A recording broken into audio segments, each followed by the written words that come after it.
Sorry na nga, Brielle. Kaya di ba sabi ko, babawi ako. Sorry na. Ano mo nakalimutan yung second anniversary natin? I was with my friends. Birthday ng tropa ko, okay na? Birthday ng tropa mo, hindi mo nakalimutan. Tapos, ulit. Sorry na nga. Nagsusorry ka nga, pero para ka naman napipilitan. Eh, ano ba gusto mo gawin ko? Lumuhod para mawala yung galit mo. Labo mo rin no? I can't believe you. Sorry na, okay? Sorry na. O ito, box of flowers, pambawi ko. Sorry na, tanggapin mo na.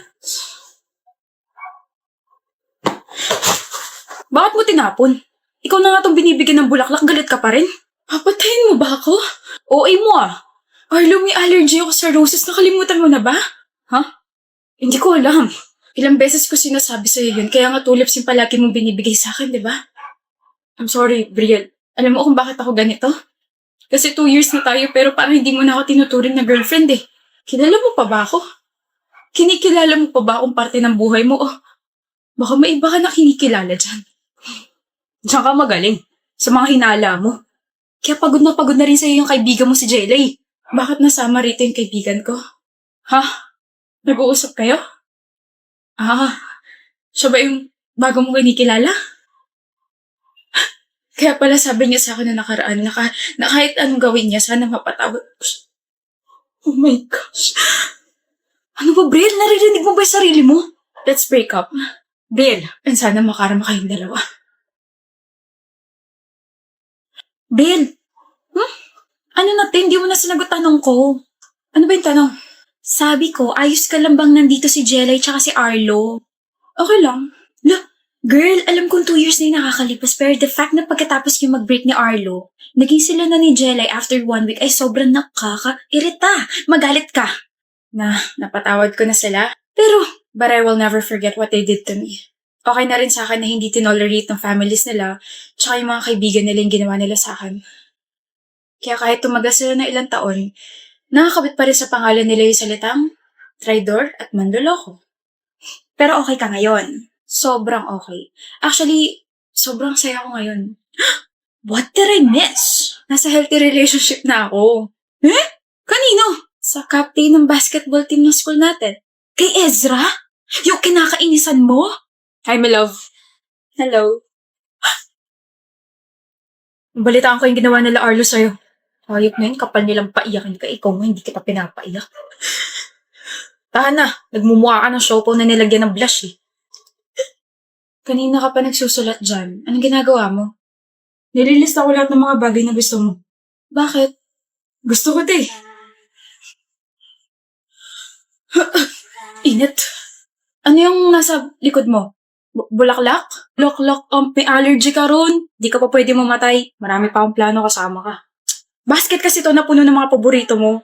Nagpipiknik tayo rito sa school. Hindi ako naniniwala sa mga mansara anniversary na yan. Saka naniniwala? Sa rosary. Ano? Kasi your love for me is still a mystery. I love you, Ezra. Hindi na siya mystery.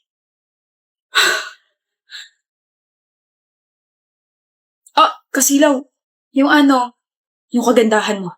Ay, inggit. Hello? Sino may crush sa akin dito? Ligawan niyo na ako. Okay ka lang? Kita ko yung dalawa eh. Inirapan ko sila like this. Ganun. Kulit mo talaga, pero okay lang. Kung ikaw napatawad mo sila, ako hindi. Never, ever, ever. Ako na lang tignan mo, wag na sila. Kasilaw. I know. Yung noo mo, Bi. Visit ka. Ano sabi mo, Creed? Sabi ko I won't be able to go to your recital dahil may inuman kami ng mga tropa ko. But you already said yes last month. I already saved your seat and my parents are also expecting you there. Hawak ko ba mga kamay mo? Ano? You can still play your piano without me, Aislinn. 1 week ko na hindi nakikita yung mga tropa ko. Sila naman, wag naman puro ikaw. Did you have fun last night?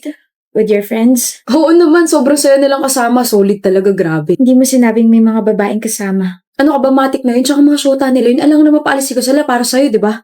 Sino yung babaeng katabi mo rito sa video na to? Ayan, tropa yun ng girlfriend ng tropa ko. Her hand is on your lap. Papamasahe kasi siya ng kamay. I'm jealous. Aislinn, kahit sino magpapamasahe sa'yo, hindi mo matatanggihan. Tsaka na kaya sa mga tropa ko, baka kung ano isipin nila sa akin. Yung iisipin ko, hindi mo naisip? Gahanap ka ba ng away, ha? Masyado mo pinapalaki yung gulo, bahala ka nga dyan. Creed! Finally, kanina pa kita hinahanap. Uy, Vic! Kumusta ka na? Tsaka, bakit mo ko hanap? I just wanna thank you for making me happy nung inuman. Dahil minasahe mo yung kamay ko. Ah, wala yun. I wanna invite you nga pala for dinner later. Kasama yung mga tropa. Sure! Creed, may family dinner tayo mamaya. Oh, bawal ka, Creed. Sayang naman, minsan lang tayo makompleto eh. Gagawa akong paraan. Babe, ilang beses ko naman nakakasama sa dinner sila tita. Pagbigyan mo na ako. Kakakita mo lang sa kanila last week, di ba? Ano ba, Islin? Isang taon na tayo para yung mga tropa ko. They've been there before you. Gawa mo ng paraan yan, ah. I'll be there, Beck. Wait lang, CR lang ako. Okay. So you're Creed's girlfriend? I'm Beck. To be honest, I like your boyfriend. He's soft, he's caring, and the way he looked at me nung inuman, gosh, nakakatunaw. I wanna snatch him from you. Joke! Do it. What? Sabi ko gawin mo. Snatch him. Are you serious? Bakit parang hindi ka makapaniwala? Hindi mo ba inaasahan na papatulong ko yung sinabi mo? Are you challenging me because I won't back off? Sa nakikita ko is very interested sa akin. Tignan mo na lang kung paano mabaliw sa akin yung boyfriend mo. Aislinn! It's so nice to see you around dito sa campus. Nga pala, meet my boyfriend, si Creed. Hi. Hi, Creed. Hi, I hope nagsisisi ka na pinakawalan mo siya. Pinakawalan ba ang tawag sa nahuling naglolo ko siya? Sana kasi mas naging mabait ka sa akin. I told you I can snatch him from you. Proud ka? Of course! I mean, I made you cry. Wait, yung ba yung sinabi ni Creed sa'yo na umiyak ako? I got hurt but I never cried. I never shed a single tear for this boy. Creed, hindi mo sinabing you begged me to forgive you yesterday na hindi mo na ako lolokohin ulit? Nalumuhod ka sa harap ng parents ko kasi pati sila nalaman yung mga pinagagawa mo? Hindi mo sinabi yun sa kanya? Sabi mo siya yung nagmakaawa. Anong ginagawa mo rito? Tanggapin mo na ulit ako. Nagmakaawa na ako, Letita. Okay lang kahit hindi na lang ako patawarin basta ikaw patawarin mo ako. Please, hindi ko na uulitin. Hindi na kita lolokohin. Mas ka na. Shucks, wala pa nga kayong 1 month pero ganyan na agad yung relasyon nyo. Ayag ka nun? Creed? Well, I already expected this to happen na magiging kayo. Isang proud manloloko at isang proud mga agaw. Ay, it's okay, Beck. Sa'yo na siya forever. Pinadali mo yung buhay ko. I mean, you just told my problem. Sino ba naman ako para magreklamo, di ba? This is super amazing. Ngayon lang ako nakakita ng perfect match. Grabe. Have fun with your relationship, okay? Sana magtagal kayo. I really hate her guts. Kain na tayo, Beck. Ngayon lang kita nakita rito sa department namin. I'm Kara. Dennis. Ang pogi mo. May girlfriend ka? I just wanna make sure kasi crush na yata kita. Wala. Sure ka? Baka mamaya may sumabunot bigla sa akin or biglang may mag-DM sa akin na you don't know me but I know Dennis. We've been in a relationship for... Never pa ako nagkaka-girlfriend. Ako pwede mo ako maging girlfriend. I mean, crush. No thanks. Nga pala, baka isipin mo kasi interesado ako sa'yo. I'm just being honest. May charger ka ba? Meron, Type-C ba? Sakto lobat kasi ako. Na love at first sight sa'yo. Kung hindi ka naniniwala sa love at first sight, isa second sight, third sight, fourth sight, fifth sight. Hindi ako naniniwala sa love. Isa crush. Naniniwala ka bang crush kita? Crush kasi napapagyan ka sa akin. Lilipas din yan. Kung ako sa'yo, huwag mo na sayangin yung oras mo sa akin, miss. Iba na lang yung kulitin mo. Ano yan? Ba't may sugat ka sa tuhod? Wala na tapilok. Just mind your own business, miss. Band-aid. Di ko kailangan yan. Kapag nalagyan niya ng infection, sisisihin ko sarili ko kasi hindi mo yan natapalan ng band-aid kahit inalok kita. Umuulan. Hi, Dennis. Wala akong payong kaya huwag ka na umasang sasabayan kita, miss. So kung may payong ka, maisasabay mo ko? Hindi. Susungitan kita hanggang sa ma-turn off ka sa akin. I told you, lilipas din yan. Alam mo, kahit sungitan mo ko, ang gwapo mo pa rin. Pero sorry ka kasi hindi naman yun yung dahilan kung bakit crush na crush kita. Crush kita kasi nakita kitang sinagip mo yung kuting na muntik na masagasaan last month. So I therefore conclude na you are a very, very kind person.